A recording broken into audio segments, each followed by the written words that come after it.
Hi guys, welcome back to Wikimedia YouTube channel. ನಾನು GM Pavitra. ಒಂದಲ್ಲ ಒಂದು ಹಗರಣ ನಮ್ಮಲ್ಲಿ ಕೇಳಿ ಬರ್ತಾನೆ ಇರುತ್ತೆ. ಅದರಲ್ಲೂ ಈ ಪ್ರಶ್ನೆ ಪತ್ರಿಕೆ ಸೋರಿಕೆ ಅನ್ನೋದು ದೊಡ್ಡ ಕಾಯಿಲೆ ಆಗೋಗಿದೆ ನಮ್ಮ ದೇಶಕ್ಕೆ.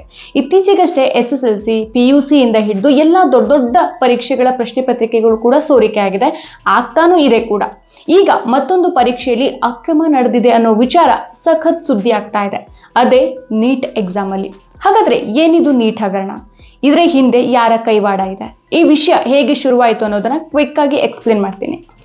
PUC ಸೈನ್ಸ್ ಸ್ಟೂಡೆಂಟ್ಸ್ ವೈದ್ಯಕೀಯ ಶಿಕ್ಷಣ ಪಡೆಯೋಕೆ ದೇಶದ ಎಲ್ಲ ಸರ್ಕಾರಿ ವೈದ್ಯಕೀಯ ಕಾಲೇಜು, ಖಾಸಗಿ ವೈದ್ಯಕೀಯ ಕಾಲೇಜು, ಡೀಮ್ಡ್ ವೈದ್ಯಕೀಯ ಕಾಲೇಜು ಮತ್ತು ದಂತ ವೈದ್ಯಕೀಯ ಕಾಲೇಜುಗಳಲ್ಲಿ ಸೀಟನ್ನು ಪಡೆಯೋಕೆ ನೀಟ್ ಪರೀಕ್ಷೆಯನ್ನ ಪ್ರತಿ ವರ್ಷ ಮಾಡ್ತಾರೆ. ನೀಟ್ ಪರೀಕ್ಷೆಯ ಪ್ರಶ್ನೆ ಪತ್ರಿಕೆಯನ್ನ ಇಂಗ್ಲಿಷ್, ಹಿಂದಿ, ಅಸ್ಸಾಮಿ, ಬೆಂಗಾಲಿ, ಗುಜರಾತಿ, ಕನ್ನಡ, ಮರಾಠಿ, ಮಲಯಾಳಂ, ಒಡಿಯಾ, ಪಂಜಾಬಿ, ತಮಿಳು, ತೆಲುಗು ಮತ್ತು ಈ ಎಲ್ಲ ಭಾಷೆಗಳು ಸೇರಿದಂತೆ 13 ಭಾಷೆಗಳಲ್ಲಿ ಈ ಪರೀಕ್ಷೆಯನ್ನ ಬರೆಯುವಂತಹ ಅವಕಾಶ ಇರುತ್ತೆ. ಮೇ 5ಕ್ಕೆ ಭಾರತ ಮತ್ತು ವಿದೇಶದ 571 ನಗರಗಳಲ್ಲಿ ಒಟ್ಟು 4750 ಕೇಂದ್ರಗಳಲ್ಲಿ ಈ ನೀಟ್ ಪರೀಕ್ಷೆ ನಡೆದಿದೆ. ಸುಮಾರು 23,33,297 ವಿದ್ಯಾರ್ಥಿಗಳು ಈ ಪರೀಕ್ಷೆಯನ್ನ ಬರೆದಿದ್ದಾರೆ. ಇದರ ರಿಸಲ್ಟ್ ಲೋಕಸಭಾ ಚುನಾವಣೆಯ ದಿನ ಅಂದ್ರೆ ಜೂನ್ 4ರಂದು ಬಂದಿದೆ. ಪರೀಕ್ಷೆಯ ನಂತರ ಬಂದಂತ ರಿಸಲ್ಟ್ ಈಗ ಸಿಕ್ಕಾಪಟ್ಟೆ ವಿವಾದಕ್ಕೆ ಕಾರಣ ಆಗ್ತಾ ಇದೆ.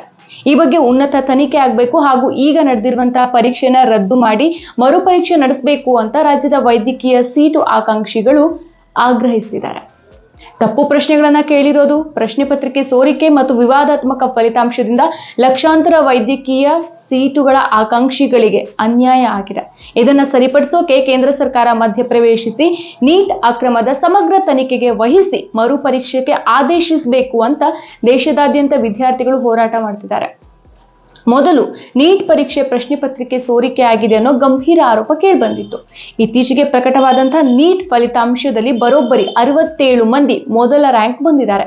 ಅದಲ್ಲದೆ ಇದರಲ್ಲಿ 6 ಜನ ಹರಿಯಾಣದ ಒಂದೇ ಪರೀಕ್ಷಾ ಕೇಂದ್ರದಲ್ಲಿ ಪರೀಕ್ಷೆ ಬರೆದವರು. ಅಷ್ಟೇ ಅಲ್ಲ, ಅವರ ರೋಲ್ ನಂಬರ್ಗಳು ಕೂಡ ಒಂದೇ ಅನುಕ್ರಮದಲ್ಲಿದೆ. ಸೊ ಇದು ಅನುಮಾನ ಹೆಚ್ಚಾಗೋಕೆ ಕಾರಣ. ಈ ವಿದ್ಯಾರ್ಥಿಗಳ ರೋಲ್ ನಂಬರ್ 2307010168 ಈ ರೀತಿ ಆರಂಭವಾಗಿ ಕೊನೆಯ 3 ಡಿಜಿಟ್ ಮಾತ್ರ 333, 403, 460, 178, 037, 186, 188 ಇದೆ. ಸೊ ಇವೆಲ್ಲರೂ ಕೂಡ 720ಕ್ಕೆ 720 ಮಾರ್ಕ್ಸ್ಗಳನ್ನ ಪಡೆದಿದ್ದಾರೆ. ಇದು ಹೇಗೆ ಸಾಧ್ಯ ಅನ್ನೋ ಬಗ್ಗೆ ದೇಶದಾದ್ಯಂತ ವಿದ್ಯಾರ್ಥಿಗಳು, ಸಾರ್ವಜನಿಕರು, ತಜ್ಞರು ಸೇರಿದಂತೆ ವಿವಿಧ ಕ್ಷೇತ್ರಗಳ ಜನರಿಂದ ಸಾಮಾಜಿಕ ಜಾಲತಾಣದಲ್ಲಿ ಭಾರಿ ಅಸಮಾಧಾನ, ಆಕ್ರೋಶ, ಪ್ರಶ್ನೆಗಳ ಸುರಿಮಳೆ ಆಗ್ತಾ ಇದೆ.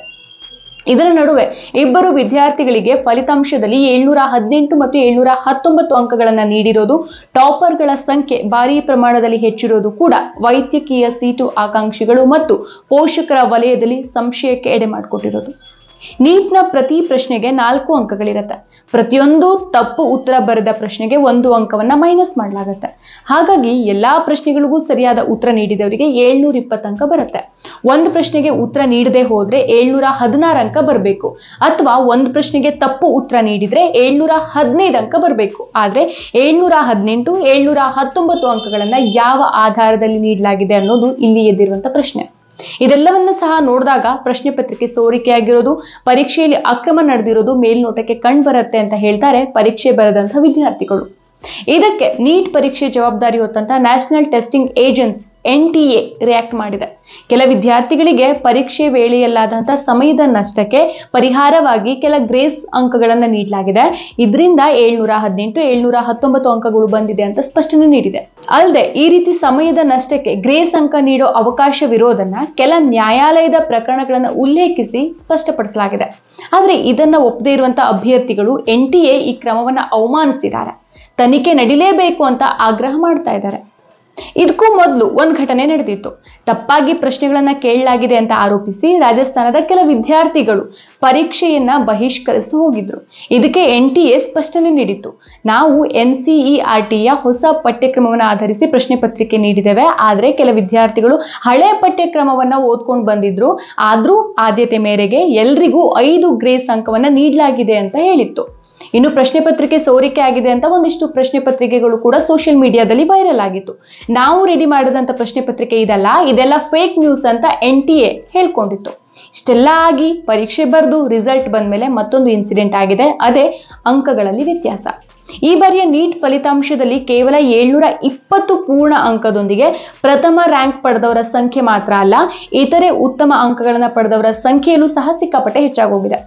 ಉತ್ತಮ ಫಲಿತಾಂಶ ಬಂದ್ರೆ ಎಲ್ರಿಗೂ ಸೀಟ್ ಸಿಗೋದು ಕಷ್ಟ ಆಗತ್ತೆ ಅನ್ನೋದು ತಜ್ಞರ ಮಾತು.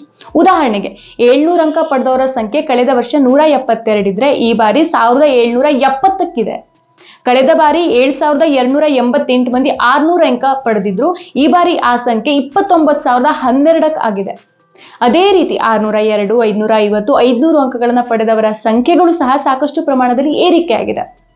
ಇದರಿಂದ ಕಳೆದ ವರ್ಷ ಉತ್ತಮ ಫಲಿತಾಂಶ ಪಡೆದಿದ್ದಂತಹ ಕಟ್ ಆಫ್ ಅಂಕಗಳ ಬೆಲೆ ಕಡಿಮೆ ಆದಂತೆ ಆಗತ್ತೆ ಅನ್ನೋದು ತಜ್ಞರ ವಾದ.